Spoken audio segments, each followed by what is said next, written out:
Give you a signal.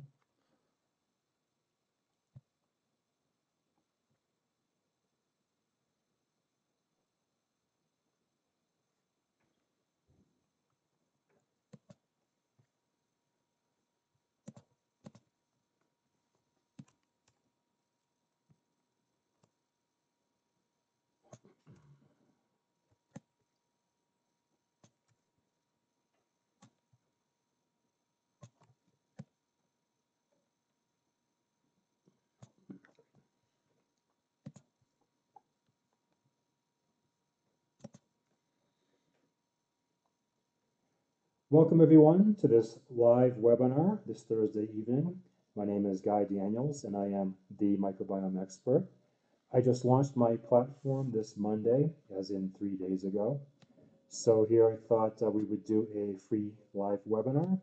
Normally these webinars on Thursday at 5 p.m. Eastern Standard Time would be a part of the Microbiome University package. So if you are a member, if you do join the Microbiome University, not only will you have access to some 50 different presentations on all topics under the sun about the microbiome, but also you will have access, free access, to the webinars on Thursday afternoon/evening. If you're not a member of the Microbiome University, you can also join those webinars, as in this one down the road, for only $5. So today's topic is IBS and the microbiome. IBS stands for irritable bowel syndrome, and the odds are pretty good that some of you have it because roughly 60 some odd million people in the United States, and that's just the United States alone, do suffer from IBS. So let's kind of get into things as I go ahead and share my screen.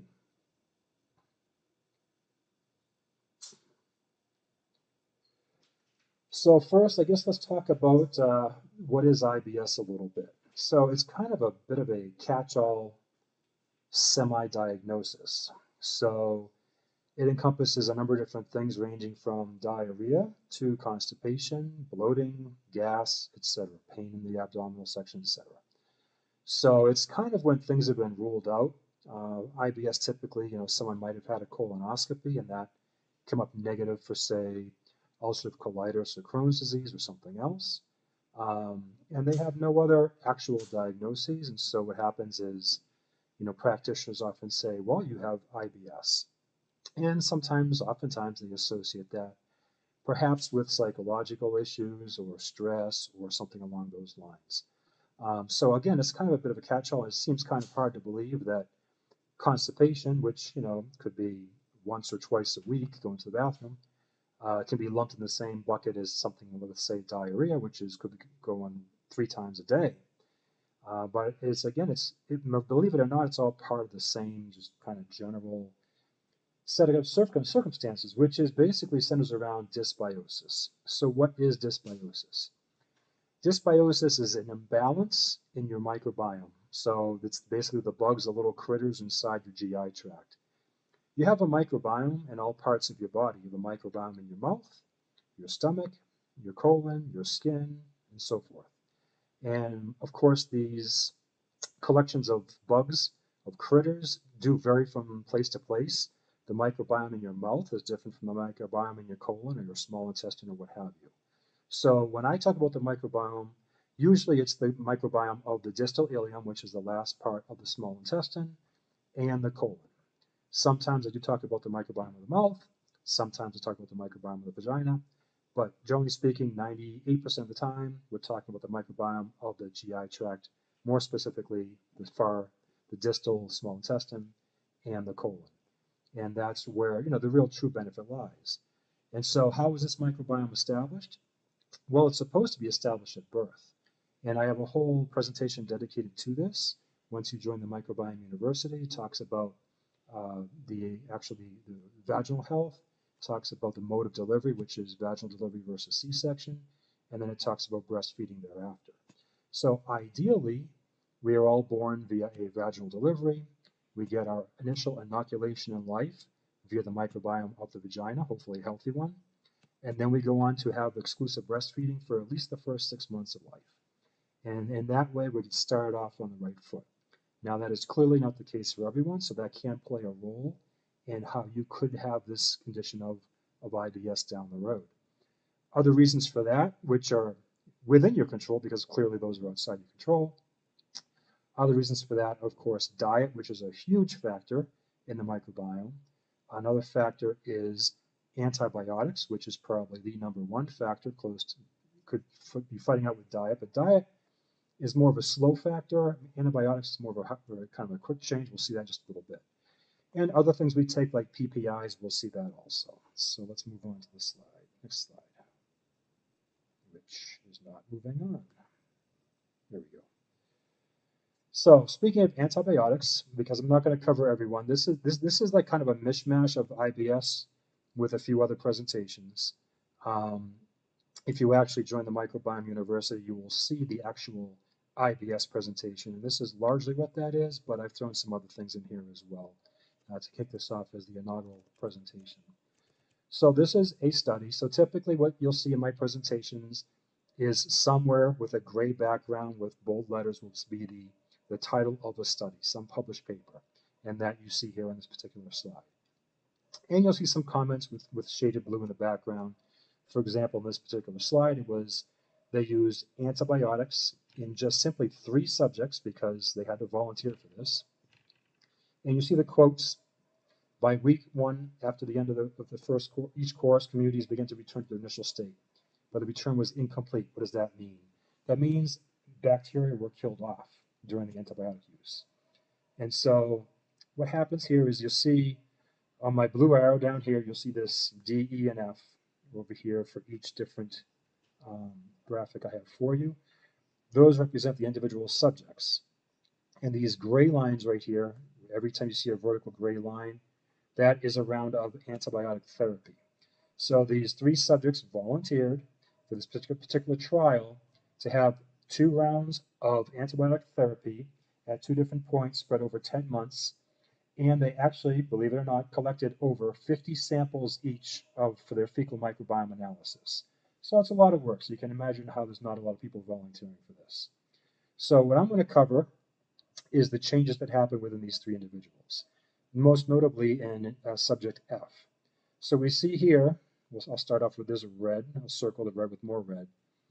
So you can see here for F, they started off with this little, over here, this is Allostypes, this is a health promoting genus.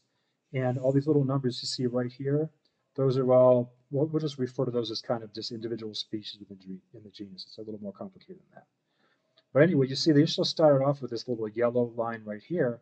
And then after this first round, this gray, it went down, that yellow disappeared for the rest of the trial.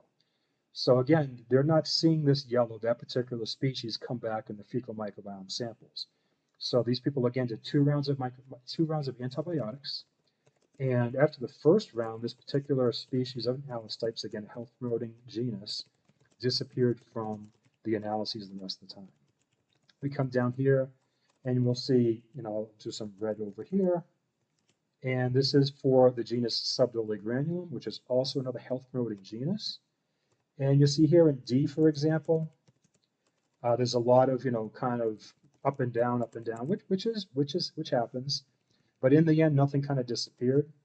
And then you can see of this individual variability with E, how this particular genus had much lower levels of Subdoligranulum across the board. And you see once again for poor subject F, where they started off with it looks like 2 or 3 different species up until the first round of antibiotics, and then they just disappeared after that. And this is something you see time and time again in the studies. Now, typically people can handle 1 round of antibiotics fine, which is why they did 2 rounds in this particular study, to kind of see what that back-to-back hit looked like. And you see over here, again, we started off down here in the bottom right. Again, you see this disappearance of this yellow and these orange lines right here, sometime between the first round of antibiotics and the second round of antibiotics, where they just simply did not come back. So again, antibiotics, yes, they are necessary at times, but there is also no question that they are overprescribed. There's a lot of literature to state that.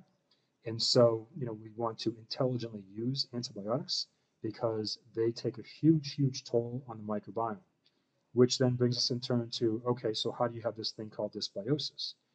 Well, I just highlighted 3 health-promoting genera here: Allostipes, Subtile granulum, and Roseburia. And these are wonderful, amazing bacteria or genera of bacteria in your gut producing butyrate, which is critically important.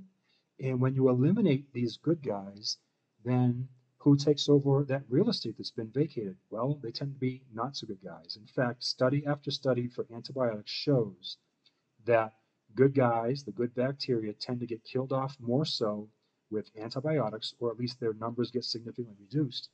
And the bad actors, and they're bacteria as well, but they tend to come back stronger and with more real estate after the rounds of antibiotics. And in fact, antibiotics are the #1 risk factor for C. diff infections, which is it's a life-threatening infection. And really, it's actually not an infection because C. diff is actually a normal part of the microbiome, but it's an extreme case of dysbiosis.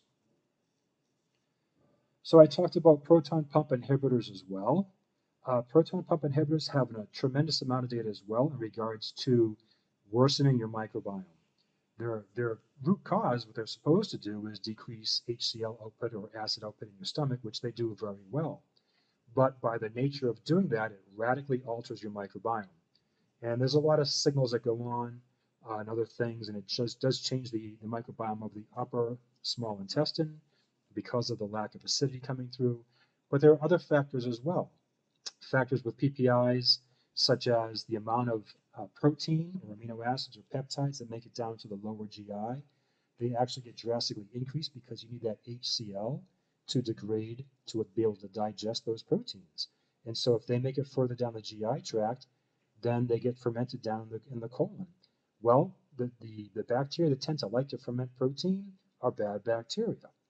You also, with PPIs, proton pump inhibitors, you tend to get more bacteria, particularly from the mouth, that actually wind up in the lower GI tract.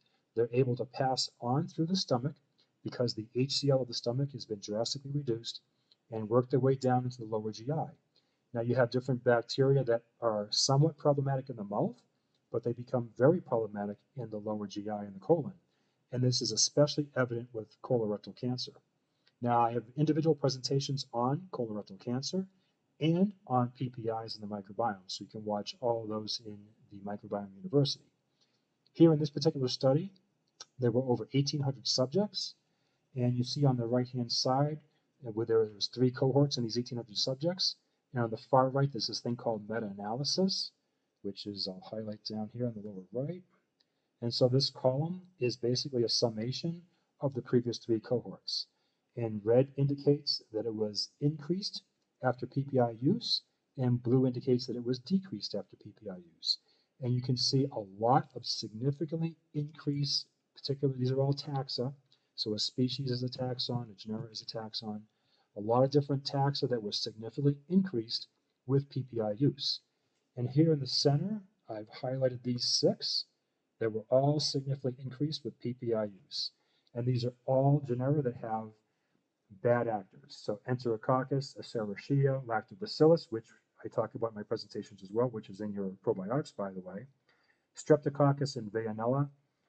These are genera that house bad actors, especially the non-lactobacillus ones.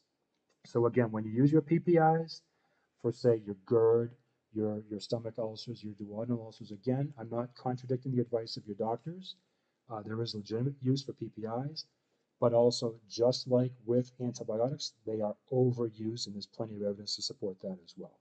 So when you do use those, consistently we see these bacteria, Enterococcus, Escherichia, Lactobacillus, Streptococcus, Veillonella, and others, known problematic genera, significantly increased in your lower GI from study after study, and these guys go on to cause significant problems, which is a huge contributor to IBS and honestly a whole slew of other conditions. So what happens in IBS? So people with IBS, they read something or they discover through some means, through just simply trial and error in their own life, that they become sensitive to different foods. And these foods are not the cause of IBS. What I get to is the root cause, which is the dysbiosis in the gut. So you have these bad actors I just talked about, and they do bad things. So what do? Well, they adhere to cells, they cause inflammation, they cause the immune system to go a little bit haywire. And so over time, when you have this chronic inflammation in your gut, then what happens when there's a reduction in the mucus layer and when there's kind of these gaps in between your cells, which is called gut permeability, then the immune system becomes reactive to these foods. So the foods are not causing the IBS.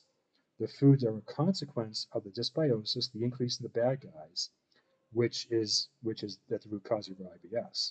So oftentimes, what do we see a lot of? Well, we see wheat products a lot for IBS, and these are old. This is an older study here, but again, this goes all the way up to through the 2000s. There's study after study showing the same actors over again that people are sensitive to.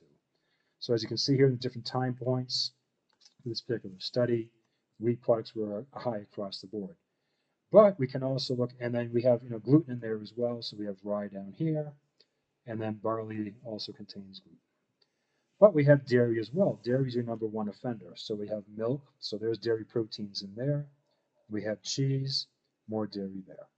So dairy, we have two different topics in dairy. So most people know what lactose intolerance is. Lactose intolerance is diarrhea from the sugar, lactose, which is present in something like, say, milk. And so you're simply lacking the enzyme to digest that sugar. And so that causes diarrhea via osmosis. The far greater problem with dairy products are the proteins. And the immune system, which again is inflamed, the immune system is now exposed to these proteins which are within the GI tract, and it reacts to those proteins. And so there are a whole host of proteins within the dairy family, milk, cheese, etc., that if you have this chronic inflammation, you can become reactive to. And again, this is your immune system talking as a consequence of too many bad actors in the gut. And so again, the dairy is not the cause of your IBS, but you become immunoreactive to it. Some of the other players in here are something like, they're more histamine related, like chocolate and citrus, for example. For here we have wine down here. There's another histamine issue. So again, you have this ramped up immune system, this ramped up immune response, and you have in the mast cells, they're kind of like ready to fight. They're like always on edge. This is inflammation. They're always on edge, ready to fight, ready to do battle. And so when you throw in some type of food like the citrus or like the white wine, that either contains histamines or causes histamine release, then that causes symptoms as well.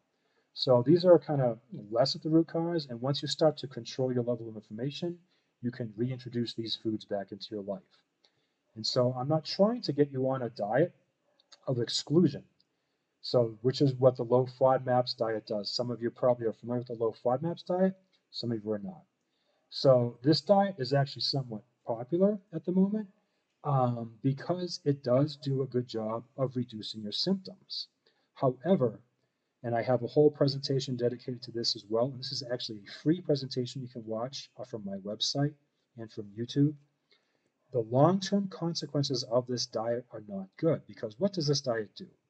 Well, it does a couple of okay things. So, for example, milk products. So I'm on board with taking out dairy out of the diet. We're actually not even supposed to be consuming dairy products. If you don't have a problem with dairy, fine, consume dairy products. But generally speaking, the consumption of dairy products is not a fantastic idea. So they take that out, partly because of lactose, but also because of, mostly because of lactose for these guys. So, okay, fine. And so I actually circled the wrong milk products, but anyway. So the milk products, I'm supposed to circle it down here. Here we go, milk products. This is the don't do section. And then the sweeteners, okay, I'm on board with taking out these sweeteners as well. However, on the flip side, what they're taking out is a number of different prebiotics because the theory is the prebiotics can go in there and there's going to be a bunch of fermentation going on in your gut and it's going to cause gas and bloating and some distension and some pain. However, the crucial bacteria in your gut, the health promoting bacteria in your gut, they survive and thrive off of these very prebiotics that this diet excludes. So if we go to these vegetables, we have asparagus and beet, broccoli and Brussels sprouts and garlic and the onion family and so forth. I mean, these are crucial. These all provide crucial prebiotics. To include over here, we have apple providing pectin, and we have the legumes over here with the chickpeas and the lentils and so forth. So this is a long-term terrible idea. And in my free presentation I actually go through all of the human studies on the low FODMAPs diet, highlighting the fecal microbiome differences. And there are significant and drastic reductions in some of the most health-promoting taxa, some of the most health-promoting bacteria that you have in your gut. So this is a bad long-term idea. This is addressing symptoms. Again, philosophically, I address the root cause, which is the dysbiosis. If you're not going to feed the good guys, you're going in the opposite direction of addressing the dysbiosis. And I actually posted a little survey here on LinkedIn just a day ago. And we had, although there were 663 people that looked at this, we had 9 brave souls vote. And 78% said that it was a good long-term idea. And it's actually not. It is quite the opposite. Again, you cannot take these amazing prebiotics out of your diet, which feed these true health promoters inside your gut. So part of that diet, and part of frequently a lot of diets, is that people will take out dairy, which I often do, and sometimes I take out gluten as well. But it's not always celiac disease that's the problem. So here we have a study where this is, again, the title of this is over here in gray, like I always have in my presentations. So the title is Gluten Causes GI Symptoms in Subjects Without Celiac Disease. So you don't necessarily have to have a diagnosis of celiac disease to benefit from the exclusion of gluten. Now, again, I'm not trying to get you on a diet of just total restriction where you're ultimately down to just eating white rice and chicken breast. But in the very short term, while you are inflamed, while you are hyperreactive, then if you are reactive to gluten or dairy or rather gluten products in general, then it would be a good idea to eliminate it for the time being. So what do we have here? We have, in this particular study, we have gluten in orange. And as you can see here, those who continue to have gluten in their diet had more pain, had more tiredness, and so forth and so forth. So again, the people who are on the placebo continue to consume the gluten, we're doing significantly better. So here we have this is an IBS study, and this is, I've been actually through, I have, in my meta-analysis, I have 54 IBS studies that I referenced. And these are very, very typical findings, and classic findings you'll find in an IBS study. So typically what you'll see in a study is there will be healthy controls, and those healthy controls will be compared to some comparator. In this case, IBS, it could be colorectal cancer, it could be something else. So here we see the taxa that were significantly higher in healthy controls are some of the just absolute classic health promoting bacteria. Everything from Faecalibacterium to Carpococcus to Aerobacter, allostypes, and so forth. So again, consistently, time and time again, when looking at the microbiome of IBS subjects versus healthy controls, time and time again, the healthy controls have significantly more of these good actors in green on the left-hand side. Whereas, time and time again, you see on the right-hand side in orange that the IBS subjects have significantly more of these bad actors in their microbiome than the healthy controls. That's why they're healthy, and that's why these people have IBS. So we have Escherichia. That's where E. coli comes from. The E in Escherichia is where the E in E. coli comes from. We have Enterococcus, another classic genus of bad actors. Streptococcus, the same. Klebsiella, the same. Fusobacteria, the same. Fusobacterium, again, part of the oral microbiome, and the #1 culprit in colorectal cancer. Veillonella, the same. So again, these are classic findings. And so on this particular slide, I've summarized all of the findings, the key findings, from these 54 studies from IBS. And what do we see here? So this is, on the left-hand side, we see the number of studies. So clearly we don't have 54 up here because there's not always a significant difference found in a study. So in fact, it's actually, there are usually only about maybe 5 or 10 or 15 significant differences found on average in the studies.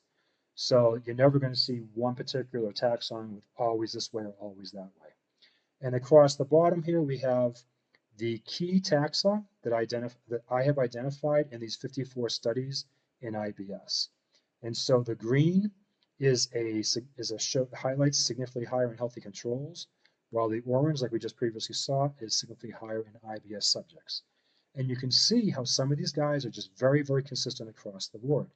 For example, Escherichia, like where E. coli comes from, in all but one study, it was significantly higher in IBS subjects versus healthy controls. Whereas, for example, you're familiar with Bifidobacterium in your probiotics, Bifidobacterium was almost all the time found to be significantly higher in the healthy controls versus the IBS subjects.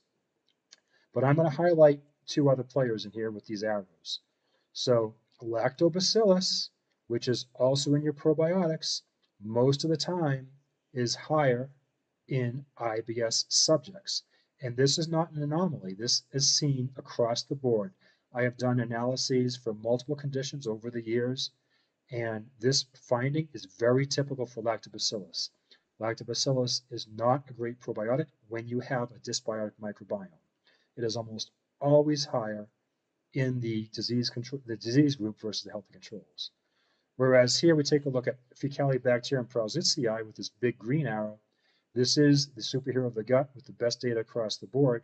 And you can see here 100% of the time, this bacteria, which you've never heard of before, is significantly higher in healthy controls when there was a significant difference found. So on this topic of probiotics, I actually sent out a survey this week, also on LinkedIn, and I said, which is more important to your microbiome? And the options are prebiotics and probiotics. And 2/3 of the people actually got this right, but 1/3 did not. Again, thanks to those 52 brave souls who voted, there was well over 2,000 people who took a look at this. But this highlights a point of a lack of education, and this is what my platform exists to do, is to serve to educate. I was previously the director of medical education for a microbiome firm, and now I'm bringing what I know to the general public. And again, for here we have, for fully more than 1/3 of the people out there, they think probiotics are more important to the microbiome. But that is absolutely not the case. And in fact, most probiotics have Bifidobacterium and Lactobacillus. Now, Bifidobacterium is health promoting. That's a health promoting genus. But Lactobacillus is not. And so if you have a dysbiotic microbiome, like an IBS, I recommend you do not take Lactobacillus species, whatever, there's a number of different species and they've recently been reclassified. So I'm kind of lumping them all together. But I recommend you do not take Lactobacillus species in your probiotics. So let's get some perspective on this. So here we have a slide which highlights from two very large studies the top 50 species that were seen in healthy controls. And this is really, I think, going to help hit things home for you. So again, these are two very large trials with the summarized together, the top 50 species. You have, on average, about 1,500 species in your gut. These are top 50 species from only the healthy controls. So these are healthy people. Nowhere in these top 50 is there a species from Lactobacillus. Nowhere in this top 50 is there a species from Bifidobacterium. And again, these are the guys that are in your probiotics. These are healthy controls. And yet, in the top 50, there are nothing from Bifidobacterium. There are no species from Lactobacillus. But we have with these green arrows are highlighting species that I have identified over the years as health promoters. And just so happens, these guys are also butyrate producers. And so starting with Faecalibacterium prausnitzii, going all the way down, you see a bunch of green arrows here. These are the ones who are controlling the microbiome. These are the ones who are keeping the bad actors in check. These bacteria do not exist as probiotics, with the exception of E. hallei. So they don't exist as probiotics. However, you can feed them. And how do you feed these guys? With the prebiotics I talked about earlier, that the low FODMAPs diet excludes from your diet and therefore excludes from feeding these guys. So it's the exact opposite of where you want to be. You want to feed these guys, and once you do that, they go on to control the environment within your gut. They control the microbiome for the better. So we go back here. And again, because we've done this slide before, I'm going to highlight again just to remind you, because I know there's a lot of technical information here. We're now going to talk about F. prausnitzii, the superhero of the gut, which again has 100% green data across the board when a significant difference was found. In other words, it's consistently higher, significantly higher in healthy controls versus, in this case, IBS. So this is Faecalibacterium across the board. So again, we still have the number of studies over here on our y-axis when a significant difference was found. And down here on the x-axis, I have a number of different conditions I have analyzed over the years. And you can see how consistently across the board, whether it's IBS or Crohn's, ulcerative colitis, liver health, COVID, the list goes on and on and on, Parkinson's, colorectal cancer, that almost all of the time, Faecalibacterium prausnitzii is significantly higher in healthy controls versus the disease group, whichever one we happen to be studying. Now, you're always going to have your anomalies, your statistical outliers, like you see here, like an IBD, you have a little outlier down here, for example. You know, dementia, you get a little outlier down here. You're always going to see that. COVID, get a little outlier down here as well. So again, from a statistical standpoint, we have to wash those out. So the data for this is absolutely incredible. And this, again, this is a bacterium that most of you have never heard of before. It does not exist as a probiotic, but you can feed it. And there's a lot of data that shows that this particular bacterium loves pectin and loves inulin. And those are 2 of the 7 prebiotics that I recommend all the time for different people for various reasons. And so again, it doesn't exist as a probiotic, but if you're on the low FODMAPs diet, you're not feeding this because you took out inulin from the onion family, from asparagus, you took out pectin from, say, carrots, or from, say, apples. So again, we want to feed these good guys, and they in turn control the environment. So let's have a little bit more perspective here. So here on the bottom right, we just saw Faecalibacterium. This is exactly the same slide I just showed you. Okay, just above that, we have Bifidobacterium, which is in your probiotics. And again, if you compare these two, Faecalibacterium has more green. Again, it's more consistently, significantly higher in healthy controls across the board. But Bifidobacterium doesn't look too shabby either. You see a lot more orange. And in some cases, you know, there's cause for these. For example, in Parkinson's, and you'll learn that in my Parkinson's presentation, that Bifidobacterium is associated with L-Dopa, which is a drug for Parkinson's. So people who are taking L-Dopa for Parkinson's should not be taking Bifidobacterium because it metabolizes one of the Parkinson's drugs. But across the board, you see Bifidobacterium is health promoting. Well, here's our other common probiotic, Lactobacillus, and this includes all the reclassifications of Lactobacillus. And you can see the vast majority of the time, it is orange, which means it is statistically significantly higher in the disease group, whether that disease group happens to be Crohn's and ulcerative colitis, or you name it, type 2 diabetes, obesity, across the board, cardiovascular, blah, blah, blah, and to our topic, IBS. It has a terrible, terrible profile, and you should not be putting Lactobacillus into the dysbiotic microbiome, and that's exactly what IBS has. IBS has a dysbiotic microbiome. In other words, the bad guys are in charge, and the good guys have been kind of, you know, they're lower in abundance than they should be. And here I've compared Lactobacillus to a classic genus which is loaded with opportunistic pathogens, with bad guys. And as you can see, these colors between Lactobacillus and Streptococcus, that profile, they look pretty similar. And again, Streptococcus is a genus with known opportunistic pathogens, bad guys.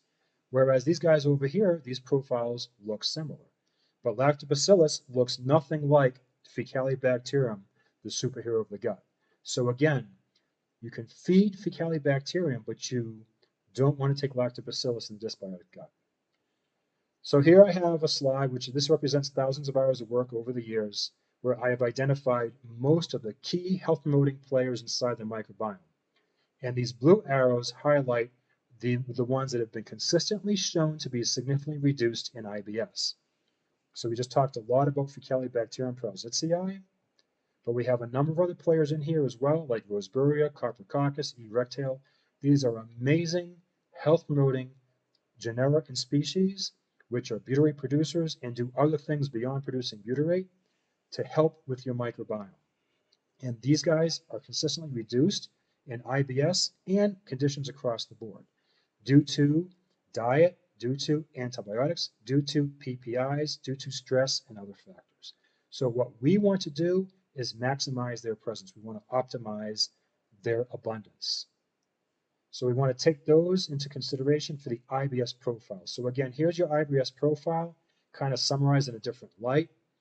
Here are the key players, the key health promoters that are significantly reduced consistently across the board in IBS studies. And we want to do what? Again, they don't exist as probiotics, but we want to feed them because they're still down there. They're just in much lower abundances. So we want to feed them, and we want to feed them through some magical combination of therapeutic doses of prebiotics. And so I use psyllium, inulin, partial hydrolyzed guar gum, pectin, resistant starch, and so forth. And so the protocols that I have are specifically geared towards this particular profile over here. So this profile for IBS is different from the profile for colorectal cancer, is different from the profile for say, Crohn's disease, but they do share a lot of the same themes. And so again, each protocol is specifically designed for those guys in mind, but also for symptoms as well, because there are certain prebiotics you do not use in constipation or in diarrhea.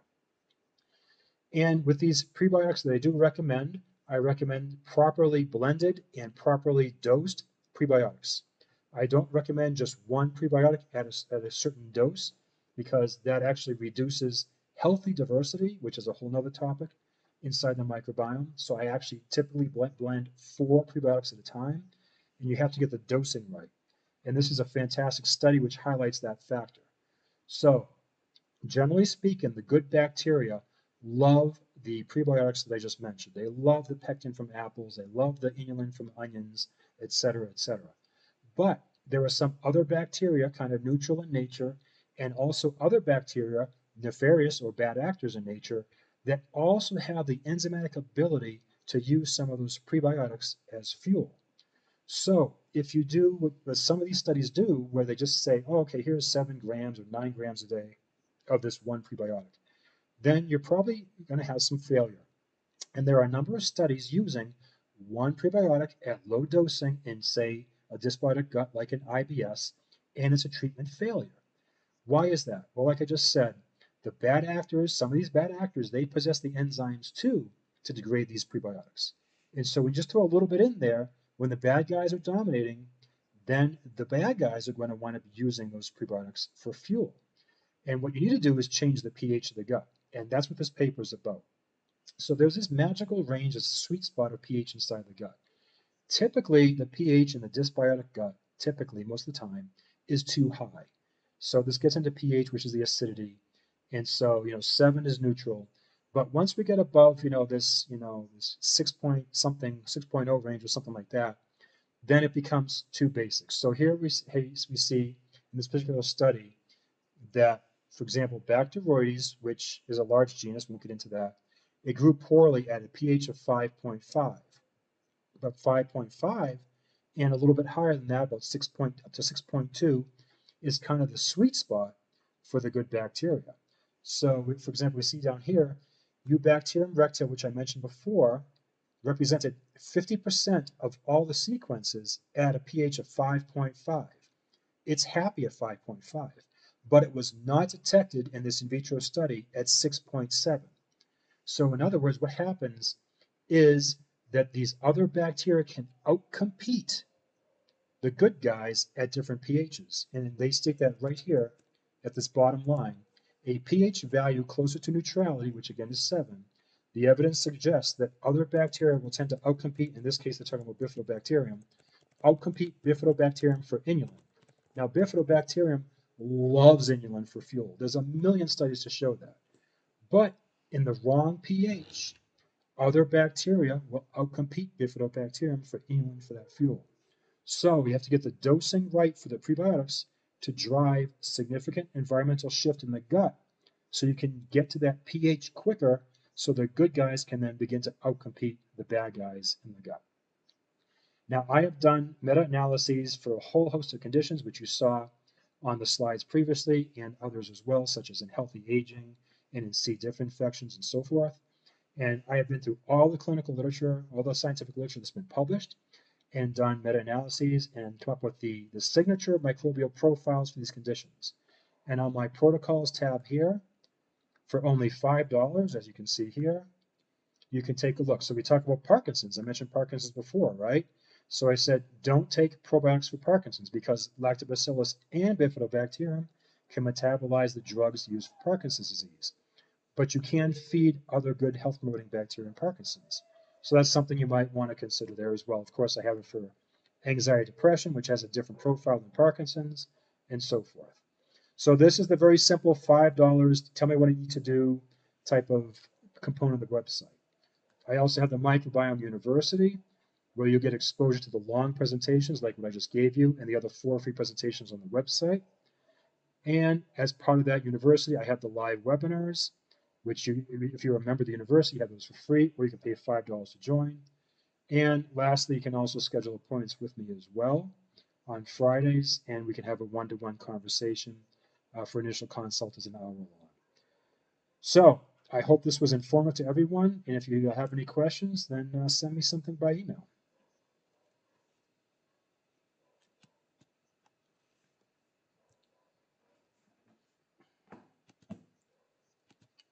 Okay, huge crowd. How long did that take? It was an hour. That was an hour? Almost an hour, yeah. I talked for an hour?